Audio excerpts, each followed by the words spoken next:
அதிகாரம் 11. லீசியாவின் வீழ்ச்சி.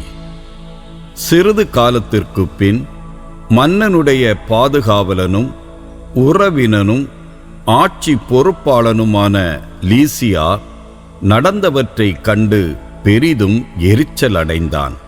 ஏறத்தாழ 80,000 காலாட்படையினரையும் குதிரைப்படையினர் அனைவரையும் திரட்டிக்கொண்டு யூதர்களுக்கு எதிராக புறப்பட்டான்.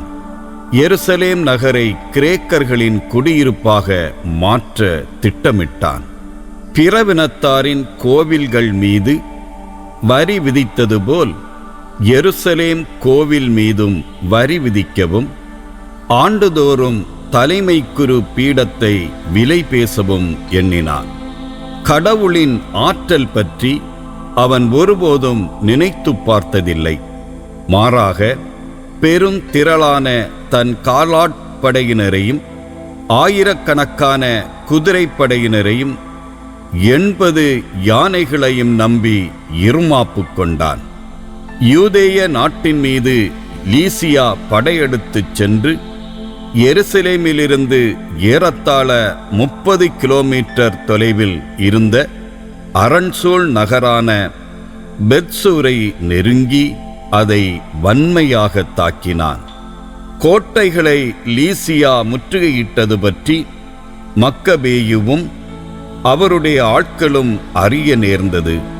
அப்பொழுது இஸ்ரவேலை மீட்க ஒரு நல்ல வானதூதரை அனுப்புமாறு அவர்களும் எல்லா மக்களும் அழுது புலம்பி மன்றாடினார்கள். மக்கபேயு தாமே முதலில் படைக்கலம் எடுத்துக்கொண்டார். தங்கள் உறவின் முறையினருக்கு உதவி புரியும்படி மற்றவர்களும் தம்மோடு சேர்ந்து தங்கள் உயிரை பணயம் வைக்குமாறு தூண்டினார்.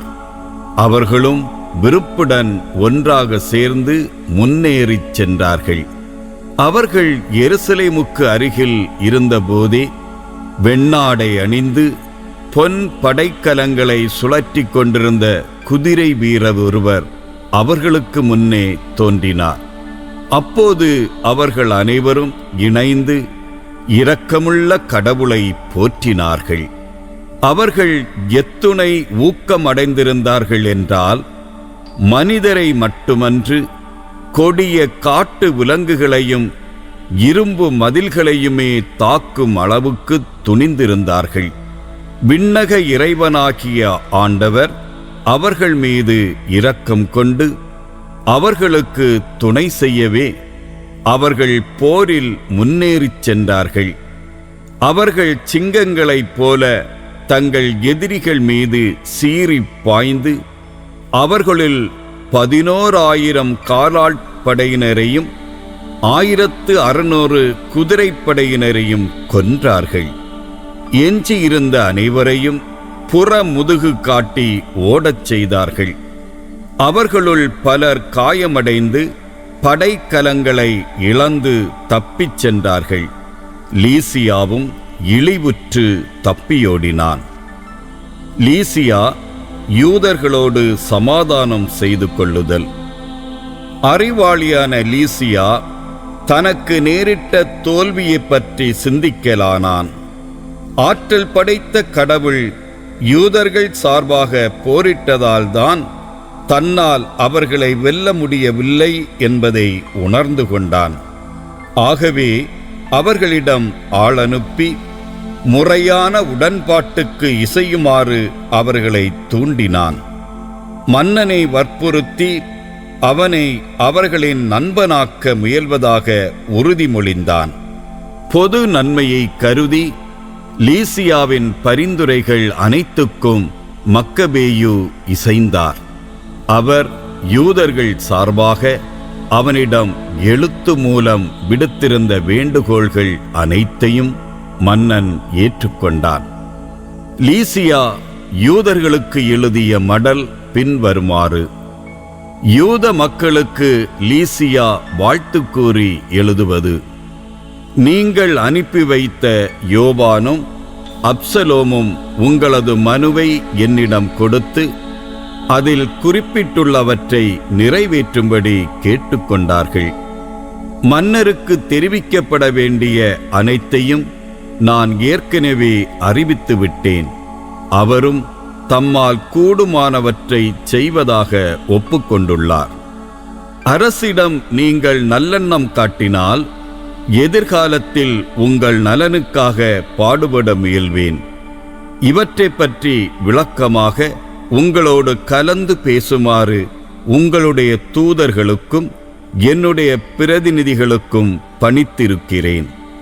வணக்கம். 148ஆம் ஆண்டு தியோகுரிந்து மாதம் 24ஆம் நாள் இம்மடல் விடுக்கப்பட்டது. லீசியாவுக்கு மன்னன் விடுத்த மடல் வருமாறு: தம் சகோதரர் லீசியாவுக்கு மன்னர் அந்தியோக்கு வாழ்த்து கூறி எழுதுவது. எம் தந்தை இறையடி சேர்ந்து விட்டதால் நம் ஆட்சிக்கு உட்பட்ட குடிமக்கள் கலக்கமின்றி தங்கள் அலுவல்களில் ஈடுபட வேண்டும் என விரும்புகிறோம். கிரேக்கர்களுடைய பழக்க வழக்கங்களை யூதர்கள் ஏற்றுக்கொள்ள வேண்டும் என்று எம் தந்தை கொண்டு வந்திருந்த திட்டத்திற்கு அவர்கள் இணங்கவில்லை என்றும், தங்கள் வாழ்க்கை முறையையே அவர்கள் தொடர்ந்து மேற்கொள்ள விரும்புகிறார்கள் என்றும், தங்கள் பழக்க வழக்கங்களையே கடைபிடிக்க நம்மிடம் இசைவு கேட்கிறார்கள் என்றும் கேள்விப்பட்டோம். இம்மக்களும் தொல்லையின்றி வாழ வேண்டும் என நாம் விரும்புவதால் அவர்களுடைய கோவில் அவர்களிடமே திருப்பி கொடுக்கப்பட வேண்டும் என்றும், அவர்கள் தங்கள் மூதாதையருடைய பழக்க வழக்கப்படியே வாழலாம் என்றும் நாம் முடிவு செய்கிறோம். ஆகையால் நீர் அவர்களுக்கு இச்செய்தியை அனுப்பி நமது நட்பை உறுதிப்படுத்துமாறு கேட்டுக்கொள்கிறோம். அதனால் அவர்கள் நம் முடிவுகளை அறிந்து கவலையின்றி தங்கள் அலுவல்களில் மகிழ்ச்சியோடு ஈடுபடுவார்கள். யூத மக்களுக்கு மன்னன் விடுத்த மடல் வருமாறு: யூதர்களின் ஆட்சி குழுவினருக்கும் மற்ற யூதர்களுக்கும் மன்னர் அந்தியோக்கு வாழ்த்து கூறி எழுதுவது. நலம் அறிய நாட்டம். நீங்கள் உங்கள் வீடுகளுக்கு திரும்பிச் சென்று உங்கள் சொந்த அலுவல்களை கவனிக்க விரும்புவதாக மெனலாவு எம்மிடம் தெரிவித்துள்ளார். ஆதலால் சாந்திக்கு மாதம் 30ஆம் நாளுக்குள் வீடு திரும்புகிறவர்கள் எல்லாருக்கும் நமது ஆதரவு எப்போதும் உண்டு. முன்பு போல யூதர்கள் தங்கள் உணவு முறைகளையும் சட்டங்களையும் கடைபிடிக்க முழு இசைவு அளிக்கிறோம். அறியாமையால் செய்திருக்கக்கூடிய குற்றங்களில் யாதொன்றுக்காகவும் எவ்வகையிலும் அவர்களுள் எவனும் தொல்லைக்கு உள்ளாக மாட்டான். உங்களுக்கு ஊக்கமூட்ட மெனலாவுவை அனுப்பியுள்ளோம். வணக்கம். 148ஆம் ஆண்டு சாந்திக்கு மாதம் 15ஆம் நாள் இம்மடல் விடுக்கப்பட்டது. உரோமையர்களும் யூதர்களுக்கு ஒரு மடல் விடுத்தார்கள். அம்மடல் பின்வருமாறு: யூத மக்களுக்கு உரோமையர்களுடைய தூதர்களாகிய குயிந்து மெம்மியும் தீத்துமானியும் வாழ்த்து கூறி எழுதுவது. மன்னரின் உறவினரான லீசியா உங்களுக்கு வழங்கியுள்ள சலுகைகளுக்கு நாங்களும் இசைவு தெரிவிக்கிறோம். ஆனால் மன்னரிடம் தெரிவிக்க வேண்டும் என்று அவர் முடிவு செய்தவற்றை நீங்கள் ஆராய்ந்தவுடன் உங்களுள் ஒருவரை எங்களிடம் அனுப்பி வையுங்கள். அப்போது உங்களுக்கு ஏற்ற கோரிக்கைகளை மன்னர் முன் வைக்க முடியும். ஏனெனில் நாங்கள் அந்தியோக்கியா நகருக்கு போய்க் கொண்டிருக்கிறோம். எனவே உங்களது கருத்தை நாங்கள் அறிந்து கொள்ளும் பொருட்டு காலம் தாழ்த்தாது ஆள் அனுப்புங்கள். வணக்கம். 148ஆம் ஆண்டு சாந்திக்கு மாதம் 15ஆம் நாள் இம்மடல் விடுக்கப்பட்டது.